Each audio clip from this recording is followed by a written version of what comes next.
A primeira semana de julgamento do ex-presidente Bolsonaro e mais 7 réus começou quente. A semana começou quente, pegando fogo.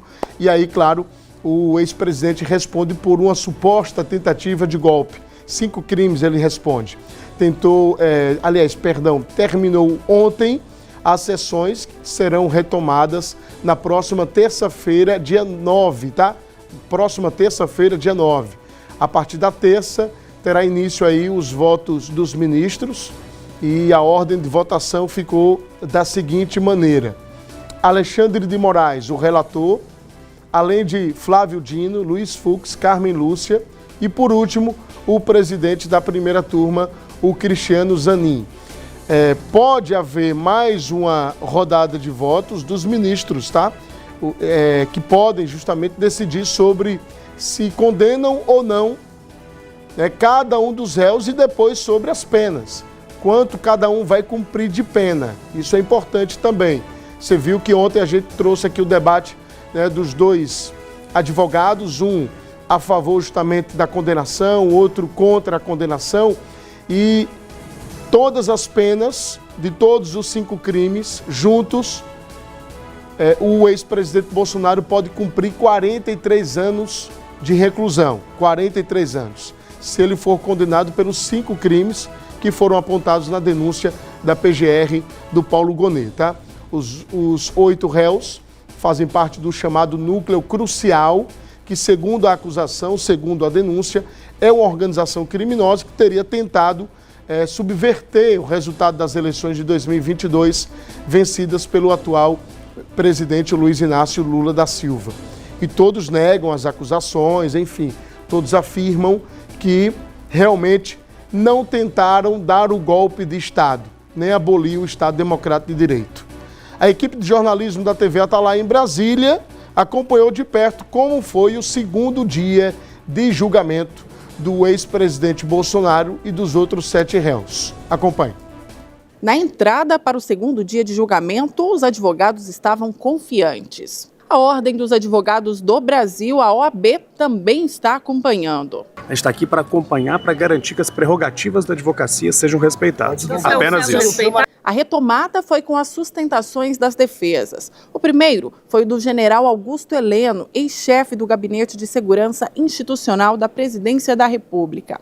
O advogado usou uma apresentação em slides para alegar que as provas apresentadas são nulas, inclusive a caderneta que a Polícia Federal considera como manual do golpe. A segunda defesa do dia foi a do ex-presidente Jair Bolsonaro. O advogado também questionou as provas e a delação de Mauro Cid. Também afirmou que não existe minuta de golpe e nenhuma outra prova que ligue Bolsonaro aos atos de 8 de janeiro. Não há nenhuma surpresa ali. Todas as linhas de argumentação, os elementos de prova já estavam colocados por escrito nos autos. Então não houve nenhum coelho de cartola, nenhuma carta na manga que se pudesse esperar. Então nessa linha de raciocínio, eu acho que seguiu o que se esperava dentro da normalidade. Se o julgamento for estritamente jurídico, não há por que condenar o ex-presidente Bolsonaro. Se houver influxos de política é outra questão. As defesas de Paulo Sérgio Nogueira e do general Braga Neto também foram ouvidas pelos ministros da primeira turma. As sustentações das defesas foram finalizadas nesse segundo dia de julgamento. A retomada será na próxima terça-feira, com o ministro relator Alexandre de Moraes. Nesta etapa, ele vai apresentar o voto falando de cada réu e, se indicar a condenação, também sugere a pena. Depois, os outros ministros também votam, seguindo o relator ou discordando dele.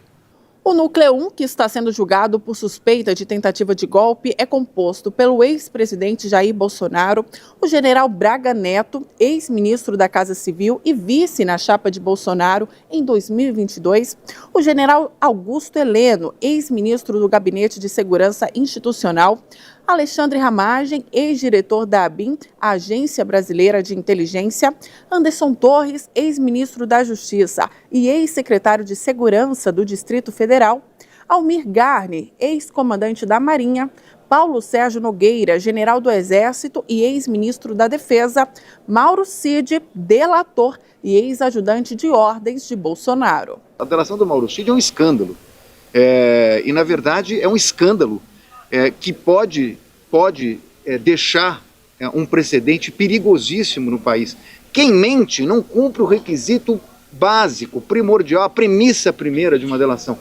E isso ele não cumpriu desde o início. Esse advogado especialista em direito penal explica o que acontece caso a primeira turma decida por condenação. Se a decisão do colegiado for condenatória, as defesas dos réus condenados podem opor embargos de declaração para sanar eventuais contradições, obscuridades ou omissões daquela decisão, ou se houver pelo menos divergência de 2 ministros, aí eles podem então entrar com embargos infringentes para submeter o julgamento ao plenário do Supremo Tribunal Federal e que aí todo o colegiado, todo o Supremo Tribunal Federal faz uma análise do processo e julga em conjunto.